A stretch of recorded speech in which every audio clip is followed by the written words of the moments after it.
It appears the government has mastered the art of provoking Kenyans daily. If it is not a contentious presidential speech, then someone from his inner circle steps up to stoke public outrage. Today, the dubious honor goes to the newly appointed Cabinet Secretary of Interior, Kipchumba Murkomen. In a statement that has left many gnashing their teeth in anger, Murkomen boldly declared that none of the deaths witnessed during the anti-finance bill protest could be attributed to the police. He claimed that the National Police Service did not shoot or kill a single protester, and that the president and his administration were being unfairly accused of crimes they did not commit. Instead of celebrating the progress that our president has made for 2 years, we are finding every fault to accuse him even on things that does not concern him.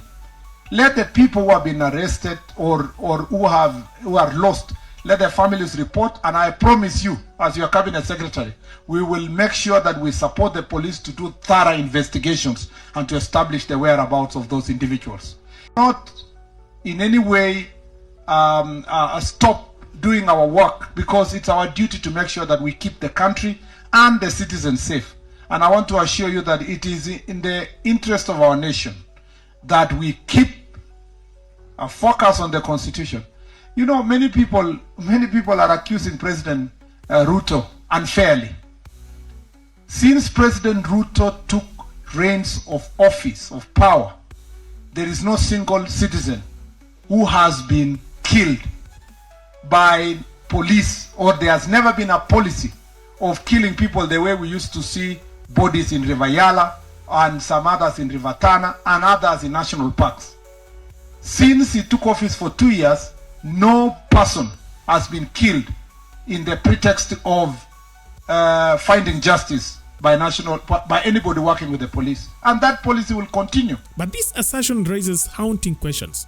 If the police did not pull the trigger, then who did?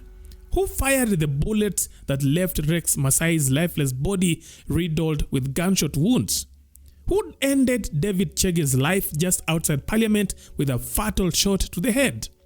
Who was responsible for the tragic death of a little child in Rongai, whose body bore multiple bullet wounds? According to Murkomen, and echoed by his predecessor Kithure Kindiki, the bullets responsible for these deaths did not belong to the police. Kindiki had previously claimed that no bullet could be traced back to the police during the protest, painting them as innocent as lambs. As long as that these bullets were not traced back, then the police are still innocent until proven guilty. I would like to respond to the further intervention by the honorable member as follows: that I have not admitted that any Kenyan was killed by the police. What I said is that some died because of bullet wounds. The process of proving the owner of the gun that discharged a killer bullet is a forensic process. And I am not ruling out the possibility that a police officer may have used their firearms outside the law.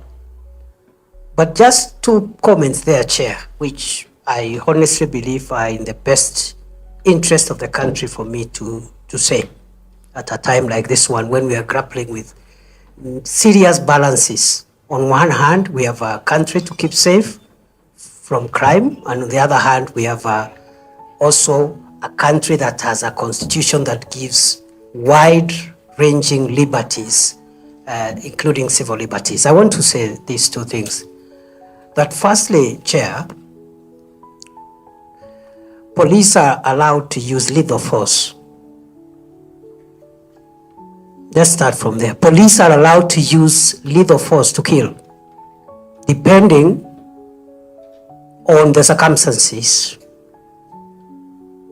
There are parameters. Those firearms are supposed to neutralize dangerous criminals who pose danger either to the life of a police officer themselves or to the lives of the people. However, contradictions within the Ministry of Interior tell a different story. In his last interview, Kithure Kindiki admitted that some protesters' deaths were indeed caused by the police, though he conveniently distanced himself from taking any responsibility. Feel that you oversaw massive brutality on Kenyans who are expressing themselves when they felt that their leaders were not representing them in the way that they should. Do you take personal responsibility for the murder of 60 people according to the KNCHR? Well, the violent protest that took place early this year and even earlier on in 2023 unfortunately led to loss of lives. Some of those lives were lost in various ways, including through police action. I have no reason to take responsibility for anything because the space of violence and encounter with law enforcement is a space which is defined by law. And the role of the Minister for Interior is defined in the Constitution, Article 245, on what that role is. And that role includes providing policy guidance to the organs of internal security.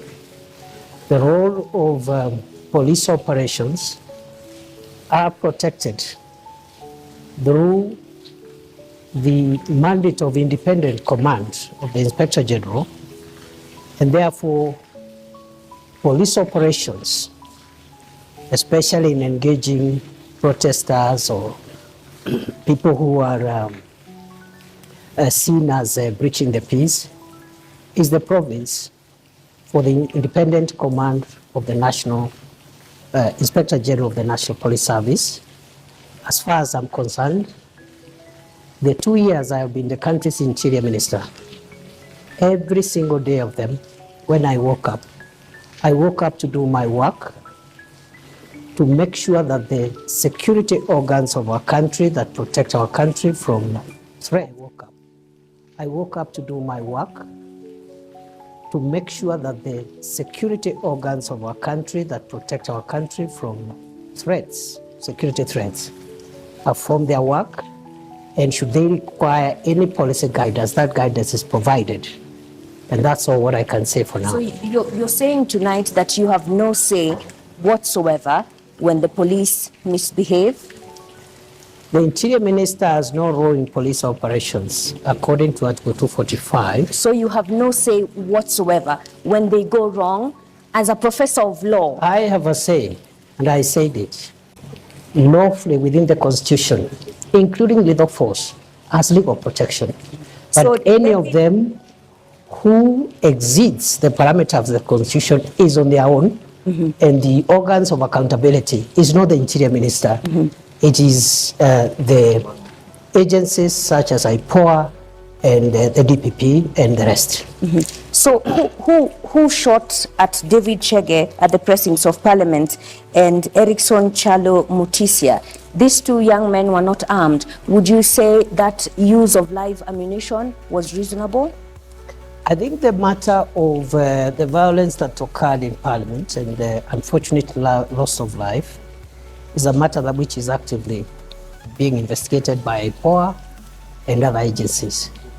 So it will be preemptive for me to tell you who shot the two Kenyans who unfortunately, according to the records, lost their lives in that context. So